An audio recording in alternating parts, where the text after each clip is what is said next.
Hoje nós vamos te dar 3 razões para você acabar de vez com esse medo de falar inglês.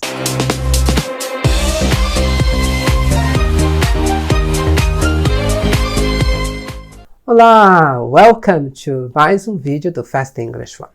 E hoje nós vamos falar sobre um medo que é tão comum entre os alunos de falar inglês. Estudas, estão 1 ano, 2, 3 anos e tem aquele medo, aquela paura, né? Como se fala nos italianos, aquela paura de falar inglês. Eu trabalhei um bom tempo com algum grupo de secretárias, um tempo atrás, e elas diziam uma coisa muito engraçada. Elas diziam, Paulo, quando eu atendo o telefone e eu digo, eu ouço, hello, eu começo a tremer que nem uma vara verde.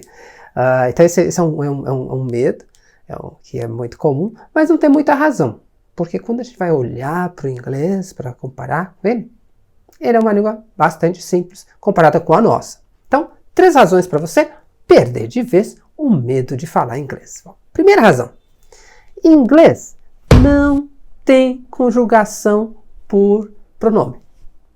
Pega comigo aqui o verbo morar em inglês, o verbo morar em português no presente do indicativo.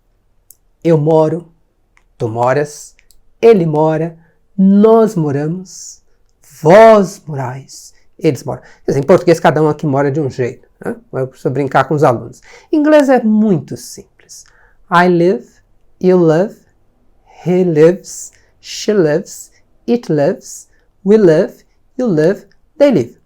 É tudo igual. Só coloca um S aí no he, no she, no it, que na verdade eu acho que eles fizeram isso, que era para complicar a nossa vida aqui de estrangeiro. Esses estrangeiros vão perder inglês muito fácil, vão dar uma complicada, botar um Szinho aí para que eles pensarem que é plural e na verdade não é plural.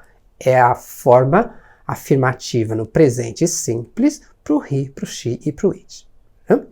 Bom, então essa é a primeira coisa. Então a conjugação de verbo não existe. É muito simples. Aprendeu um verbo, você aprendeu praticamente todas as formas desse verbo. Isso que a gente está falando no presente, porque quando você vai para o passado, no caso do live, por exemplo, eu morei, tu moraste, ele morou, né? Porque é uma forma, cada forma para cada um dos pronomes. Em inglês é I lived, you lived, he lived, she lived, it lived, we lived, they lived. Acabou. Tudo igual. Muito, muito simples também. Então, primeira razão para não ter medo de falar inglês é porque a parte da estrutura, a conjugação é muito, muito simples.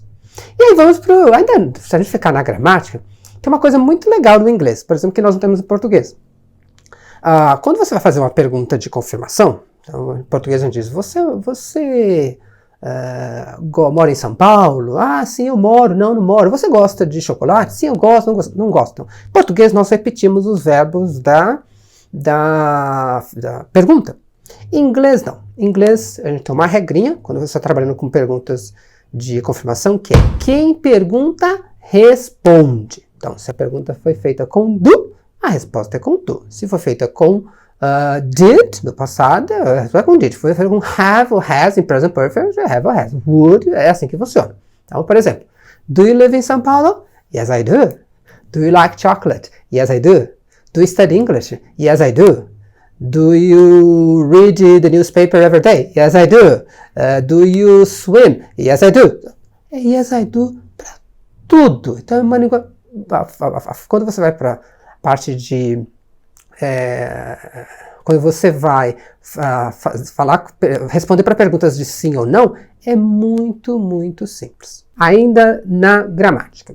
Terceira razão para não ter medo de falar inglês se a gente ficar nos tempos verbais. Nós fizemos um conjunto de vídeos, dicas de inglês, tempos verbais na conversação, onde lá você vai poder aprender qual é o conceito de cada um dos tempos verbais. Então, se você memorizar que quando eu quero falar de rotina, eu vou falar com presente simples. E quando eu falar uma situação no presente que não é rotina, eu uso presente continuous. Quando eu quero falar no passado, se eu tenho tempo, eu uso simple past. Quando eu tenho tempo, é present perfect. Eu quero falar no futuro, uma ação no futuro que eu não decidi ainda, ou que eu acabei de decidir, é will. Se eu já decidi, é to be going to. Então, os tempos verbais também ajudam bastante a gente na hora da conversação. Porque cada um deles tem um conceito, tem uma ideia. E até dizer, um contexto no qual a gente vai usar.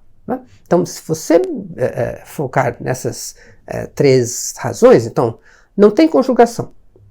Quando a pergunta é de sim ou não, é super é bem simples. Você só tem que ouvir qual foi o auxiliar usado na pergunta e repete. Né? Do you live in São Paulo? Yes, I do. No, I don't. E a terceira razão são os conceitos, as ideias que cada um desses tempos verbais expressam. Então, memorizou isso? Pode acabar com medo de falar inglês e pode ousar. É muito importante que ouse. Né? Não precisa ficar esperando falar corretamente como a Queen Elizabeth ou a Margaret Thatcher. Né? Não, como Barack Obama, cujo inglês é tão bonito também. Não, vai treinando, vai falando, mesmo com erro, porque é importante esse treino. Bom, inglês, eu costumo comparar que falar inglês, estudar inglês, é como natação. Se você só ficar sentado na borda da piscina estudando os movimentos, você jamais vai saber nadar. Então, pula na piscina, sem medo de se afogar, tá bom? Olha, espero que vocês tenham gostado desse vídeo. Ele é mais quase que um bate-papo assim, sobre esse assunto. E não esqueça de checar esses vídeos que eu falei para vocês dos tempos verbais e as dicas também, dos outros vídeos de dicas que a gente tem postado para aumentar o seu vocabulário. E uma coisa muito importante, se você ainda não está inscrito no nosso canal, se inscreva e acione o sininho para você não perder nenhuma das dicas que a gente vai começar a colocar daqui para frente. Ok? Thank you very much. Bye!